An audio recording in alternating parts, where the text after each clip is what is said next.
ോണ്ടിരിക്കുകയെന്ന് പറഞ്ഞത് ആൾക്കാർ. അപ്പോൾ ഞങ്ങൾ ആ സമയം കൊണ്ട് കുറച്ച് ഔട്ട്ഡോർ എടുക്കാമെന്ന് വിചാരിച്ചു. അതിന് മുന്നേ കോസ്റ്റ്യൂമൊക്കെ ഒന്ന് ചേഞ്ച് ചെയ്യാമെന്ന് വെച്ചു. എന്താണെന്നറിയില്ല, എനിക്ക് ഈ ഡ്രസ്സിൽ ഭയങ്കര ഭംഗി തോന്നി. ഞങ്ങൾ രണ്ടുപേരെയും ജിമ്മിലൊക്കെ പോകുന്നത് മെയിൻ തന്നെ അങ്ങനെ കാണിക്കാൻ വേണ്ടിയിട്ട് മിസ്റ്റർ കാരിയേട്ടൻ്റെ കുറച്ച് പട്ടി ഷോയൊക്കെയാണ്. അനങ്ങാണ്ട് നിന്ന് എന്തൊക്കെയോ ചെയ്യുകയാണ്. അങ്ങനെ കുഴപ്പമില്ല. മുണ്ടെടുക്കാനൊക്കെ അത്യാവശ്യം അറിയാവുന്ന ആളായതുകൊണ്ട് വലിയ പണിയൊന്നും ഇല്ലായിരുന്നു. എന്തായാലും ഞങ്ങൾ രണ്ടുപേരും ഇങ്ങനെ ഷുണ്ണാപ്പികളായിട്ട് ഫോട്ടോ ഷൂട്ട് ചെയ്യാൻ വേണ്ടിയിട്ട് ഇറങ്ങാൻ പോവുകയാണ്. മിസ്റ്റർ കാരിയേട്ടനും ഇഷ്ടപ്പെട്ടെന്ന് തോന്നുന്നു സ്വന്തം ലുക്ക്. ഒരു ചെറിയ റിങ്ങൊക്കെ ചെവിയിലിട്ടിട്ടുള്ളതുകൊണ്ട് തന്നെ കുറച്ചുകൂടെ ഭംഗിയുണ്ട് കേട്ടോ.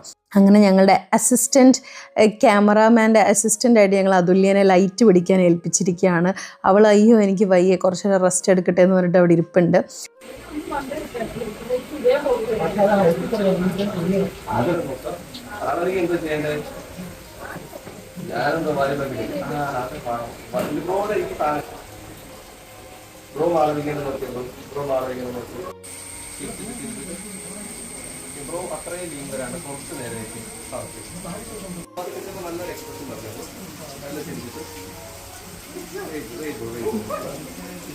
മറ്റേ ടീമിൻ്റെ ലൈറ്റ് അവിടെ ഇരിപ്പുണ്ട് കേട്ടോ. അത് ഞങ്ങൾ എങ്ങനെയെങ്കിലും യൂസ്ഫുൾ